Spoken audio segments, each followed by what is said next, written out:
नमस्ते दोस्तों।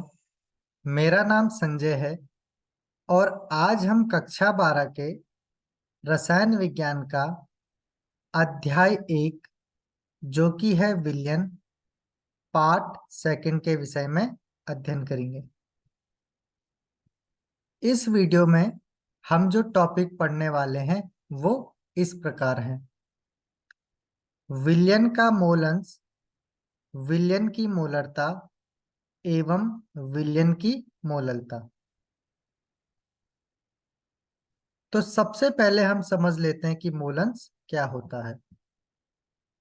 किसी विशेष घटक के मोलों की संख्या का विलयन के कुल मोलों की संख्या से अनुपात मोल अंश कहलाता है। माना हमारे पास एक द्विअंगी विलयन है। द्विअंगी विलयन का अर्थ होता है एक ऐसा विलयन जिसमें केवल दो घटक उपस्थित हों। माना यहाँ पर दो घटक, घटक ए एवं घटक बी उपस्थित हैं।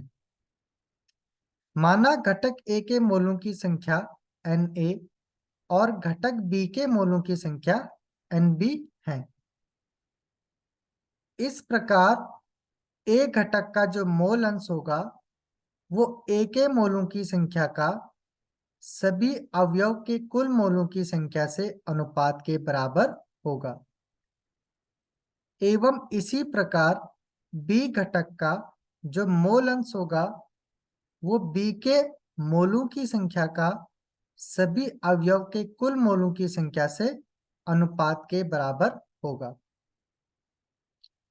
अब यदि किसी विलयन में अनेक घटक उपस्थित हों तो उन सभी घटकों के मोल अंशों का योग सदैव एक होता है। अब हम एनसीईआरटी का उदाहरण 1.1 देख लेते हैं।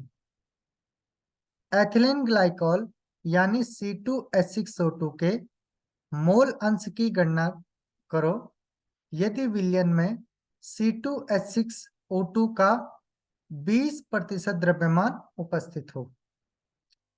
अब यहाँ पर हमें एथिलीन ग्लाइकॉल का जो द्रव्यमान है वो 20% दिया है। इसका अर्थ है कि एथिलीन ग्लाइकॉल का जो भार होगा वो 20 ग्राम होगा, जबकि विलयन का जो भार होगा वो 100 ग्राम होगा।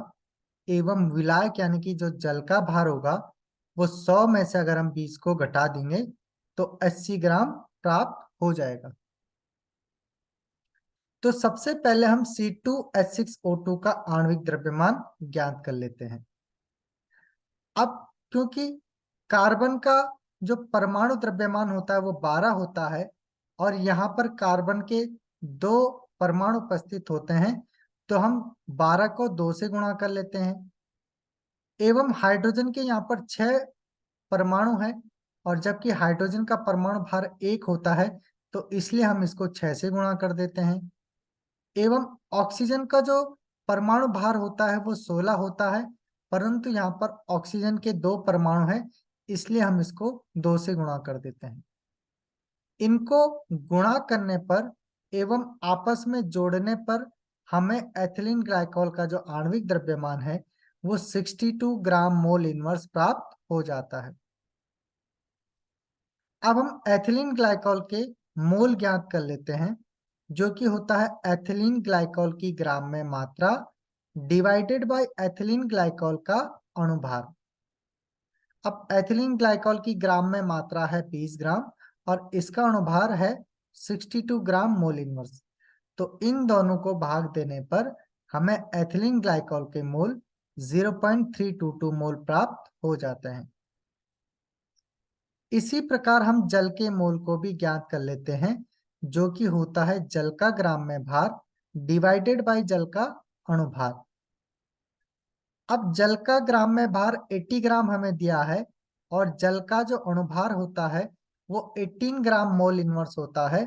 तो इन दोनों को भाग देने पर यहाँ पर जल का जो मोल है वो 4.444 मोल प्राप्त हो जाते हैं।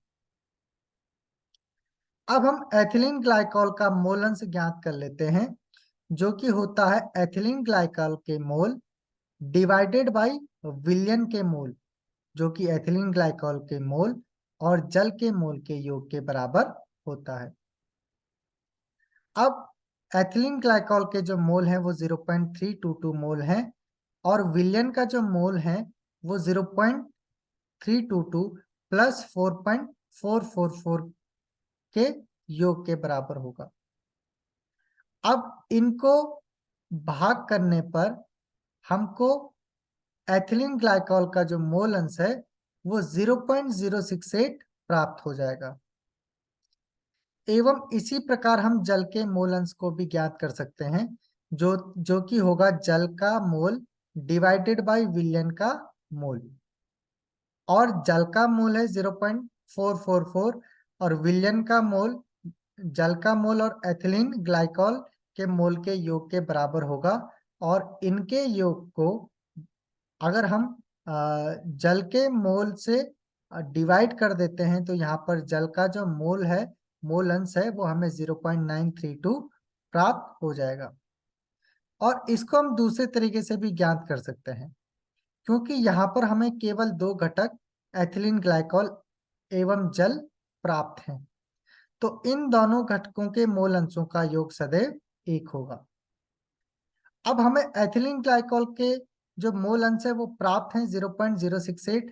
तो अगर हमें जल का मोल अंश ज्ञात करना है तो हम एक में से एथिलीन ग्लाइकॉल के मोल को अगर घटा देंगे, यानी कि 1 माइनस 0.068, तो हमें प्राप्त हो जाएगा 0.932, जो कि यहाँ पर क्या है, जल का मोल अंश है।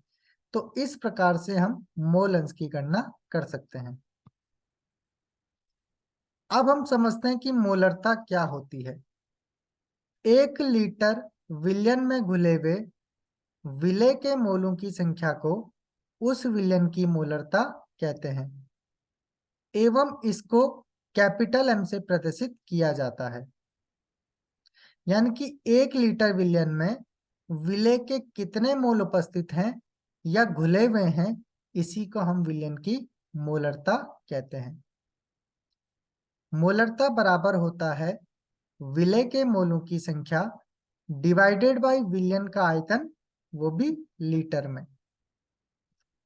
अगर कहीं पे लिखा आता है NaOH के 0.25 मोल लीटर इनवर्स विलयन, तो इसका अर्थ है कि NaOH के 0.25 मोल को 1 लीटर विलयन में घुला गया है, या आप बोल सकते हो कि 1 लीटर विलयन में 0.25 मोल NaOH के उपस्थित हैं। अब हम एनसीईआरटी का उदाहरण 1.2 देख लेते हैं। उस विलयन की मोलरता की गणना कीजिए जिसमें 5 ग्राम NaOH 450 ml विलयन में घुला है। तो यहाँ पर हमें NaOH का जो भार है वो 5 ग्राम हमें दिया है और हम NaOH का अणुभार निकाल सकते हैं, क्योंकि Na यानी कि सोडियम का अणुभार होता है 23, ऑक्सीजन का अणुभार होता है 16 और हाइड्रोजन का अणुभार होता है 1। तो इन तीनों परमाणुओं के अणुभार का जो योग है वो 40 आ जाएगा, जो कि NaOH का अणुभार कहलाएगा। साथ ही यहाँ पर हमें विलयन का आयतन 450 ml दिया है। तो सबसे पहले हम NaOH के मोल ज्ञात कर लेंगे, जो कि होगा NaOH का ग्राम में भार डिवाइडेड बाय NaOH का अणुभार। अब NaOH का ग्राम में भार 5 ग्राम दिया है और अणुभार इसका 40 ग्राम मोल इनवर्स प्राप्त हो जाएगा। तो इन दोनों को डिवाइड करने पर हमें NaOH के मोल जो है वो 0.125 मोल प्राप्त हो जाएंगे। अब हमें यहाँ पर विलयन का जो आयतन है वो 450 ml दिया है, तो हमें इसको लीटर में बदलने के लिए 1000 से यहाँ पर भाग देना पड़ेगा, तो ये आयतन जो है वो लीटर में बदल जाएगा। अब हम मोलरता का फॉर्मूला लगाएंगे, जो कि होता है विलेय के मोल, जो कि है यहाँ पर 0.125 मोल डिवाइडेड बाय विलयन का आयतन, जो कि है 450 ml डिवाइडेड बाय 1000। तो जो डिवाइड का 1000 है वो ऊपर 0.125 मोल के साथ मल्टीप्लाई में चल जाएगा और इन दोनों को गुणा करने पर और 450 से भाग देने पर हमें विलयन की मोलरता 0.278 कैपिटल एम या 0.278 मोल लीटर इनवर्स प्राप्त हो जाएगी। इस प्रकार हम विलयन की मोलरता की गणना कर सकते हैं। अब हम समझ लेते हैं कि मोलरता क्या होती है। 1 kg विलायक में उपस्थित विलेय के मोलों की संख्या को विलयन की मोलरता कहा जाता है एवं इसको स्मॉल एम से भी प्रदर्शित किया जाता है। यानी कि 1 kg विलायक में विलेय के कितने मोल उपस्थित हैं या घुले हुए हैं, उसी को विलयन की मोलरता कहा जाता है। मोलरता बराबर होता है विलेय के मोल डिवाइडेड बाई विलायक का किलोग्राम में द्रव्यमान। अगर कहीं पे लिखा आता है 1 मोल kg इनवर्स KCl का जलीय विलयन, तो इसका तात्पर्य है कि 1 मोल KCl को 1 kg विलयन में घुला गया है, या आप कह सकते हैं कि 1 kg जल में 1 मोल KCl के उपस्थित हैं या घुले हुए हैं। अब नोट में हम यहाँ पर देख लेते हैं कि ध्यान देने लायक क्या चीज है। यहाँ पर द्रव्यमान प्रतिशत ppm मोल अंश तथा मोलरता ताप पर निर्भर नहीं करते, जबकि मोलरता ताप पर निर्भर करती है। ऐसा इसलिए होता है कि आयतन ताप पर निर्भर करता है जबकि द्रव्यमान नहीं। तो अगर हम द्रव्यमान प्रतिशत ppm मोल अंश एवं मोलरता को देखते हैं, तो इन सभी के फॉर्मूले में हमें द्रव्यमान दिखाई पड़ता है जो कि विलयन का द्रव्यमान होता है। परंतु जब हम मोलरता की बात करते हैं तो यहाँ पर फॉर्मूले में विलयन का आयतन आ जाता है, और विलयन का जो आयतन होता है वो ताप पर निर्भर करता है। ताप बदलने पर विलयन का आयतन भी बदल जाता है। यही कारण है कि मोलरता ताप पर निर्भर करती है, जबकि द्रव्यमान प्रतिशत ppm मोल अंश एवं मोलरता जो है वो ताप पर निर्भर नहीं करती। अब हम एनसीईआरटी का 1.3 उदाहरण देख लेते हैं। 2.5 ग्राम एथेनोइक अम्ल यानी CH3COOH के 75 ग्राम बेंजील में विलयन की मोलरता की गणना करो। तो यहाँ पर हमें एथेनोइक अम्ल का भार 2.5 ग्राम दिया है और विलायक यानी कि बेंजीन का जो भार है वो 75 ग्राम दिया है। तो सबसे पहले हम एथेनोइक अम्ल का मोलर द्रव्यमान ज्ञात कर लेते हैं, जो कि हमें प्राप्त होता है यहाँ पर 60 ग्राम मोल इनवर्स। अब हम एथेनोइक अम्ल के मोल ज्ञात कर लेते हैं, जो कि होता है एथेनोइक अम्ल का ग्राम में भार डिवाइडेड बाय एथेनोइक अम्ल का अणु भार। अब एथेनोइक अम्ल का जो भार है वो 2.5 ग्राम है और एथेनोइक अम्ल का जो अणु भार है वो 60 ग्राम मोल इनवर्स है। तो इन दोनों को भाग देने पर हमें एथेनोइक अम्ल के जो मोल हैं वो 0.0417 मोल प्राप्त हो जाएंगे।